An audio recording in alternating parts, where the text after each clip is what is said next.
Salve, salve galera, e aí, tudo bem, galerinha do oitavo ano? Como é que estão? Tá todo mundo tranquilo? Espero que todo mundo esteja bem.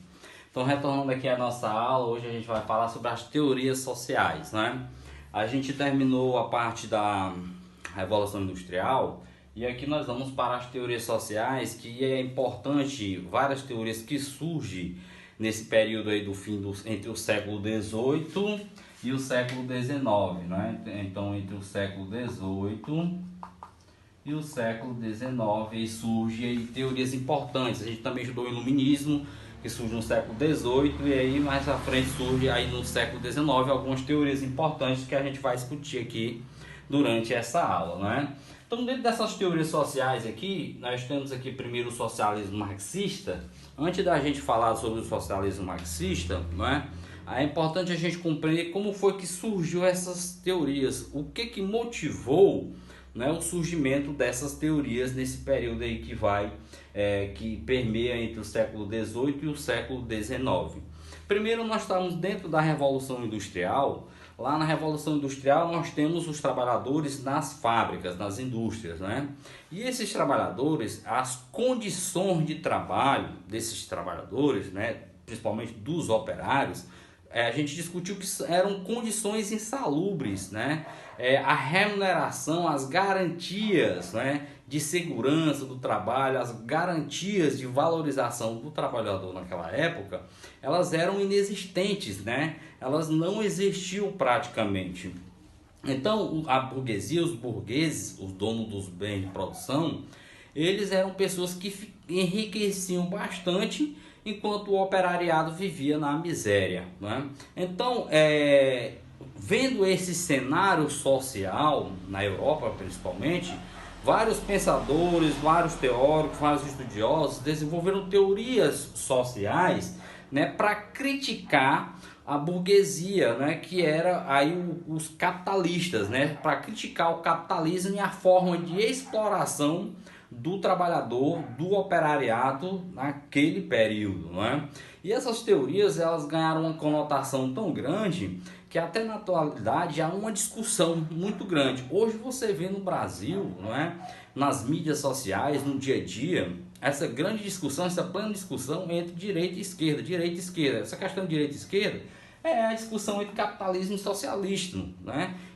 Que mais na frente a gente vai compreender também a questão do comunismo, né? Então são essas questões, a gente vê claramente isso aí no Brasil. Então isso já advém de muitos anos, essa questão, essa discussão aprofundada.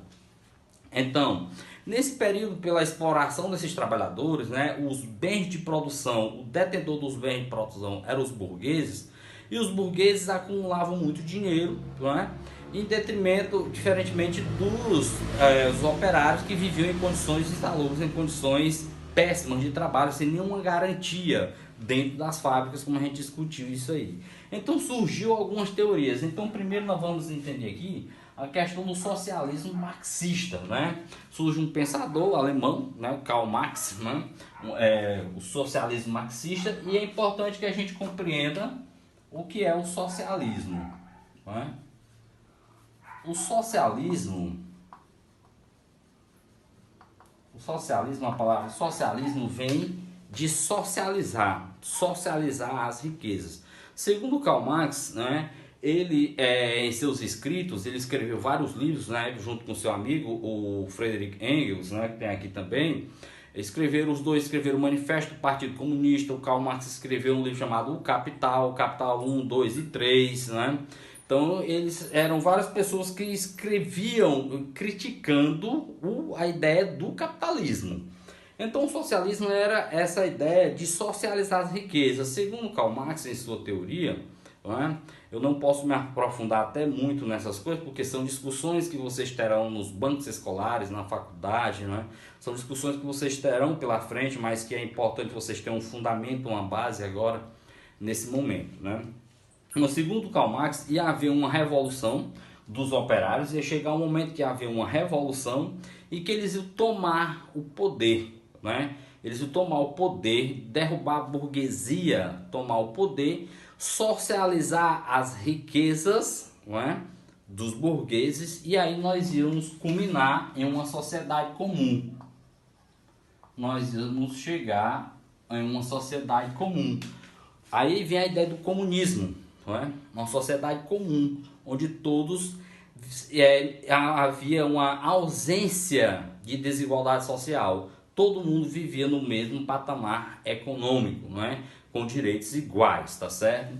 Então vamos para cá, já a gente discute essa outra parte. Então o socialismo marxista porque vem de Karl Marx, né? É uma ideologia baseada nos preceitos de Karl Marx, entendeu? Então Karl Marx pensava isso, não é? Dessa maneira, como falei. Ele incentivava uma revolução por conta dos operários, né? Essa revolução, os operários que eram humilhados, né? Que eram subalternos, né?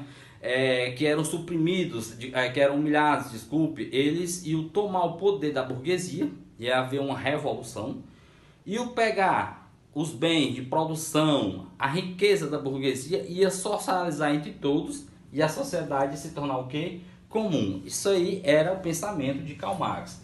Mas no dia atual nós temos essas duas ideias. O socialismo ele é um sistema econômico. Na realidade, o socialismo é um pensamento de um sistema econômico.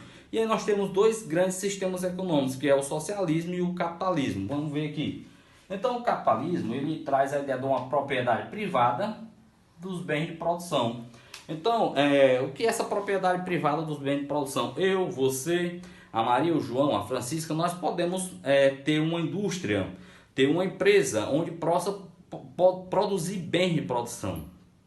Produzir um carro, produzir uma roupa, produzir uma série de coisas. Aqui no socialismo não há essa privatização, porque isso é responsabilidade do Estado, não é? Então, lá no socialismo, um controle dos bens de produção é feito por quem? Pelo Estado, não é? O Estado é que faz isso. Por exemplo, hoje, quando você quer abastecer sua moto, você vai a um posto de gasolina e lá você compra o seu combustível.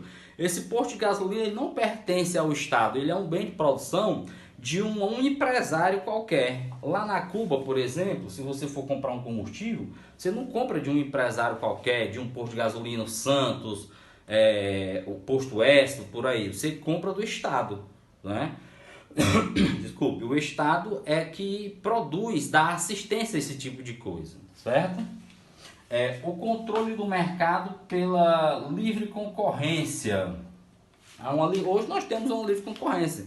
Houve há 10 anos atrás, houve a febre do espetinho, até hoje há, por exemplo. Você montou um espetinho, está vendendo bem aqui, comprou uma moto, de repente tem 5 pessoas que montou um espetinho perto de você, o que é uma livre concorrência, né? Lógico, quando você começa a aumentar esse negócio, o alvará do Estado, ele permite para que você possa comercializar, perante um pagamento de um imposto, mas você pode comercializar lá. No socialismo não existe isso. Você não pode, eu vou colocar uma loja para me vender roupa. Não, quem vende é o Estado. Não é? Eu vou colocar uma loja para vender produto de beleza. Não, você só pode comprar do Estado. Não há essa livre iniciativa. A livre iniciativa privada, não. Tudo isso é responsabilidade do Estado, né? Então, há um monopólio do mercado pelo Estado. O Estado é que monopoliza as atividades econômicas, né? Sociedade dividida em classe. No capitalismo nós temos a burguesia, que são as pessoas mais ricas, e o proletariado, que são os trabalhadores. Então, o proletariado são os trabalhadores. Aqui não. Nós temos uma ausência de divisão de classes. Por quê? Porque a sociedade ela é o quê? Comum. Não há divisão de classes, não é? É um poder centralizado no Estado, não é? Todo o poder ele é centralizado no Estado. Não há uma divisão de poderes, entendeu? Como aqui no Brasil nós temos uma divisão de poderes. E essa ausência de divisão de classe, todo mundo ganha a mesma coisa. Por exemplo, eu gosto de usar sempre esse exemplo. No período do governo do PT, nós tivemos aqui um programa chamado Mais Médicos, onde todos os municípios, não é, foram assistidos com médicos cubanos, porque o Brasil tinha uma afinidade com a Cuba, porque o PT tem característica comunista.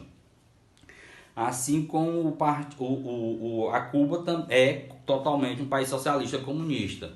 Então esses médicos, quando vieram trabalhar aqui, não é, um médico cubano, por exemplo, lá em Cuba, se ele ganha no máximo R$ 400 e um vigia, um gari, um zelador também ganha no máximo R$ 400. Ou seja, eles ganham a mesma coisa, porque lá a sociedade é o que? Comum. Um médico ganhava aqui, cubano, em torno de R$ 12.000. Ele ficava com 2.000, R$ 10.000 ia para Cuba, não é? Para onde? Para o estado cubano. Então há essa discrepância, há essa problemática, não é? Por isso que muitos médicos cubanos, quando vinham para cá, para o Brasil, preferiu seguir o capitalismo. Eles optavam por casar, por arranjar filho, por construir uma família, se tornar um cidadão brasileiro, tá certo? Então havia esse problema aí. Então nós temos aqui uma divisão de classe entre burguesia, que é a classe das pessoas mais ricas, no dono dos bens de produção, e o proletariado são os trabalhadores, não é? Então nesse rol do século XVIII e século XIX, surgem essas teorias aqui, ó. O socialismo utópico. Primeiro, o que é utopia? Utopia, desculpe, gente, é aquilo que não se pode alcançar.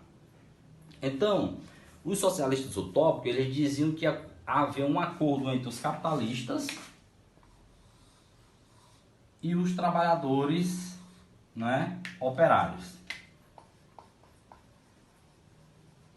O que eles afirmavam que ia acontecer? Que esses capitalistas iam pegar o seu dinheiro, os seus bens de produção e iam socializar com os trabalhadores. Vocês, aqui no Brasil, você acha que os ricos vão pegar o dinheiro deles e vão socializar com os mais pobres? Não, isso é uma utopia, não é? Então, por isso que isso chamou-se de socialismo utópico. O socialismo científico é aquilo que a gente já falou em Karl Marx. Karl Marx e Friedrich Engels, eles afirmavam que ia ter uma luta do operariado contra a exploração do trabalho, né? Contra a burguesia, e eles iam ascender ao poder, iam tomar o poder e iam socializar as riquezas, né? Isso foi o socialismo científico, principais representantes Karl Marx e Friedrich Engels. Aí nesse mesmo embalo, à época, a igreja querendo se atualizar, ela também escreveu ideologias criticando a exploração dos capitalistas, né, dos burgueses, né? Por isso também se chamou socialismo cristão. E nós temos aqui um dos mais engraçados, né, que é o anarquismo. O anarquismo, ele é uma revolução armada em que pedia a derrubada imediata do Estado e a supressão do Estado, ou seja, para o anarquismo não existia Estado, tinha que ter a ausência do Estado. Cada pessoa ela ia viver sem nenhum regulamento social, entendeu? Sem não haver o Estado para comandar a sua vida. Então isso é que os anarquistas defendiam, tá certo? Então, gente, aqui é o nosso resumo bacana sobre as teorias sociais. E aí vocês aprofundem as leituras, viu? Que vai melhorar o conhecimento, tá certo? Valeu, show de bola!